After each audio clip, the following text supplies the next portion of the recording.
बळी जाऊया हीच माझी भावना आहे. जर का ही तुमची भावना असेल, हत्तीचा पाय असंख्य अशा प्रकारच्या मुंग्या जातात किंवा जीवजंतू नष्ट होतात. मग मला एक सांगा, त्याला काय आवडलं जातं?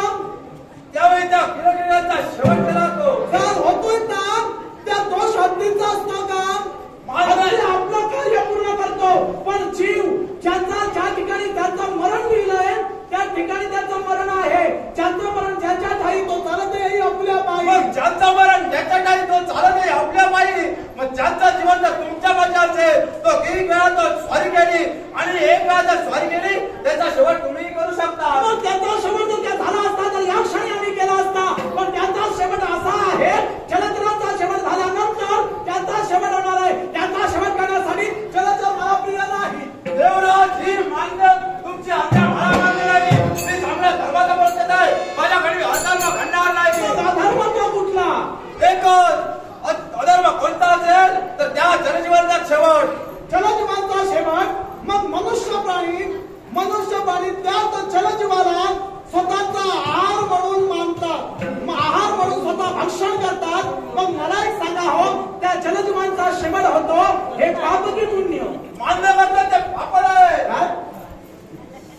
माणसाने मांसाहारी भोजन भक्षण करू नये का? करावं. मग ते पाप कसं? त्यांचा आहार आहे. आहार आहे ना, मग आहारात जर का मानव भक्षण करत असेल मग ते पाप की पुण्य? पुण्य असेल. पण ऐका, मान्य करतोय मानव प्राणी ते आपला आहार म्हणून भक्षण करतोय. तिथं संपलं नाव त्यांचा बळी जाणार आहे. कोणी त्यांचा आहार म्हणून भक्षण करणार आहे. सारं जल आटून जाणार आहे. त्यांचं मरणच तसं होतं म्हणून तुम्ही समजा. मग जलचराचं मरणच तसं होतं. जर का त्यांचं मरण जर तसं असेल मग काले काय दानवाचंही मरण त्या प्रमाणात घडेल. माझ्या घरी ते कर्तव्य होणार नाही. त्याप्रमाणे मी तुम्हाला सांगतोय, कारण त्या राजवाचा शेवट होणार तो जलचरांचा शेवट झाल्यानंतरच त्यांचा शेवट होणार आहे. जलचरांचा प्रथम शेवट, मग त्यानंतर त्या राजवाचा शेवट होणार आहे. देवराज ही मान्यता मी तरी देऊ शकत नाही. मग माझी आज्ञा तुम्ही मान्य करता. निश्चित आहोत. त्याप्रमाणे शासनात अग्निदेव ठरले त्याप्रमाणे तुम्हालाही खरं वाटतं तो कसं काय वायुदेवाच्या जीवनात निर्माण होते. पण ही आज्ञा मी तुमची मान्य करणार नाही म्हणजे नाही. मग जर का मान्य करत असाल मग शक्तीचं सोबत हे तुमच्यावर ठेवलं जाणार आहे. मग कोणत्या ग्रहाला शक्तीचा सोबत ठेवतात? प्रत्यक्षाला वायुदेवावर एक पाहिजे आहे.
विचार केला, राजकर्त्याची आज्ञा अमान्य केल्यात, हा धर्म किंवा धर्म तुमचा?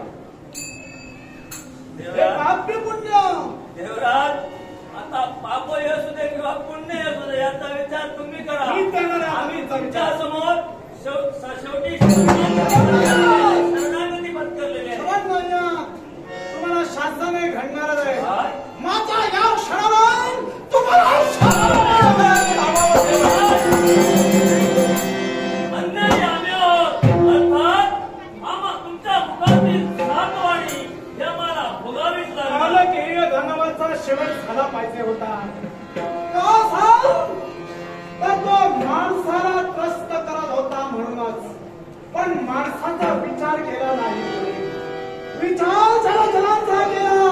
पण माझी शाप्रमाणे पुण्य साहेब, तुम्ही दोघेजण मनुष्याने जन्माला. देवराज, याच्यानंतर आम्हा दोघांनाही मनुष्ययोनी जन्म घ्यावा लागणारी आपल्या मुखातील शाप आहे.